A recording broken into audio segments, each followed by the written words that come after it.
కస్బా వార్తలకు స్వాగతం.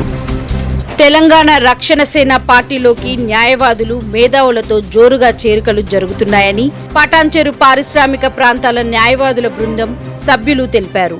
మంగళవారం హైదరాబాద్ టీఆర్ఎస్ ప్రధాన కార్యాలయంలో అధినాయకురాలు కవిత చేతుల మీదుగా తెలంగాణ రక్షణ సేన టీఆర్ఎస్ పార్టీ కండువాను వేసుకుని టీఆర్ఎస్ లో చేరిన న్యాయవాది తుమ్మల చంద్రశేఖర్ రెడ్డి పటాన్చెరు, అమీన్పూర్, చందానగర్ తదితర ప్రాంతాల ప్రజలతో సన్నిహిత సంబంధాలు ఉన్న అమీన్పూర్కు చెందిన న్యాయవాది తుమ్మల చంద్రశేఖర్ రెడ్డి ఈ సందర్భంగా మాట్లాడుతూ తమ అధినాయకురాలు కవితక్క జాగృతి స్థాపించినప్పటి నుంచి అక్కతో తనకు మంచి సత్సంబంధాలు ఉన్నాయని అన్నారు. కవితక్క ఆదేశాలతో అప్పటి జాగృతిని బలోపేతం చేసిన దానిలో నా యొక్క కృషి కూడా ఉన్నదని అన్నారు.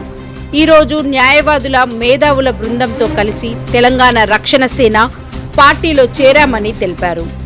మేడ్చల్ జిల్లా మునీరాబాద్ లో పార్టీ ప్రారంభించిన రోజున 1000 మంది న్యాయవాదులు మేధావుల బృందంతో కలిసి మునీరాబాద్ చేరుకొని అట్టి బహిరంగ సభ దిగ్విజయం చేయడంలో కృషి చేస్తానని అన్నారు. పార్టీలో చేరిన సందర్భంగా కవితక్క తమకు పార్టీ దశ దిశలు తెలియజేశారని తెలిపారు.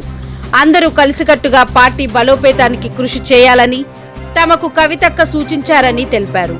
ముఖ్యంగా ఉచిత విద్య, ఉచిత వైద్యం, సామాజిక న్యాయం, రైతు సంక్షేమం, ఉపాధి కల్పన విషయాలపై దృష్టి పెట్టి పార్టీని బలిష్టం చేయాలని కవితక్క తనతో అన్నారని న్యాయవాది తుమ్మల చంద్రశేఖర్ రెడ్డి తెలిపారు. తెలంగాణ రక్షణ సేనలో తనతో పాటు న్యాయవాదులు నరేందర్ యాదవ్, డి శ్రీనివాస్, దినేష్, సూర్య, రామారావు, కిషోర్, బాలకృష్ణ తదితరులు కవితక్క సమక్షంలో టీఆర్ఎస్ లో చేరారని తెలిపారు.